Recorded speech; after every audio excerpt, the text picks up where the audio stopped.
Illinois, Mr. Kinzinger, Hey, for 4 Chairman, minutes. Mr. Zuckerberg, thank you for being here. Given the global reach of Facebook, I'd like to know about the company's policies and practices with respect to information sharing with foreign governments, if you don't mind. What personal data does Facebook make available from Facebook, Instagram, WhatsApp to Russian state agencies, including intel and security agencies? Congressman, in general, the way we approach data and law enforcement is if we have knowledge of imminent harm, physical harm that might happen to someone, we try to reach out to local law enforcement in order to help prevent that. I think that is less built out around the world. It is more built out in the US. So for example, on that example, we built out specific programs in the US. We have 3,000 people that are focused on making sure that if we detect that someone is at risk of harming themselves, we can get them the appropriate help. What about Russian intel agencies? The second category of information is when there is a valid legal process served to us. In general, if a government puts something out that's overly broad, we're going to fight back on it. We view our duty as protecting people's information, but if there is valid service, especially in the US, we will, of course, work with law enforcement. In general, we are not in the business of providing a lot of information to the Russian government. Do you know, is this data only from accounts located in or operated from these individual countries, or does it include Facebook's global data? Sorry, can you repeat that? Yeah, is the data only from the accounts located in or operated from those countries in terms of Russia or anything, or does it include Facebook's global data? Well, Congressman, in general, countries do not have jurisdiction to have any valid legal reason to request data of someone outside of their country.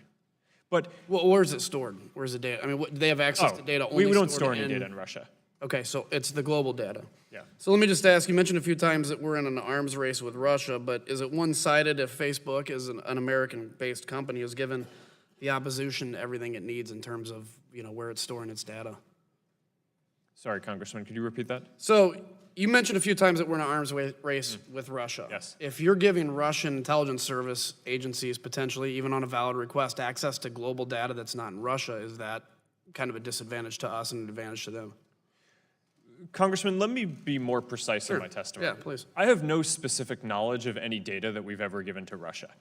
In general, we'll work with valid law enforcement requests in different countries, and we can get back to you on what that might mean with Russia specifically, but I have no knowledge sitting here of any time that we would have given them information. That'd be great. Now, I've got another unique one I want to bring up. So I was just today, and I'm not saying this as a woe is me, but I think this happens to a lot of people. There have been, my pictures have been stolen and used in fake accounts all around, and in many cases, people have been extorted for money. We report it when we can, but we're in a tail chase. In fact, today, I just Googled, or I just put on your website Andrew Kinzinger, and he looks a lot like me, but it says he's from London and lives in LA and went to Locke High School, which isn't anything like me at all. These accounts pop up a lot, and again, it's using my pictures but extorting people for money. And we hear about it from people that call and say, hey, I was duped or whatever. I know you can't control everything. I mean, you have a huge platform, but can you talk about maybe some movements into the future to try to prevent that in terms of maybe recognizing somebody's picture and if it's fake?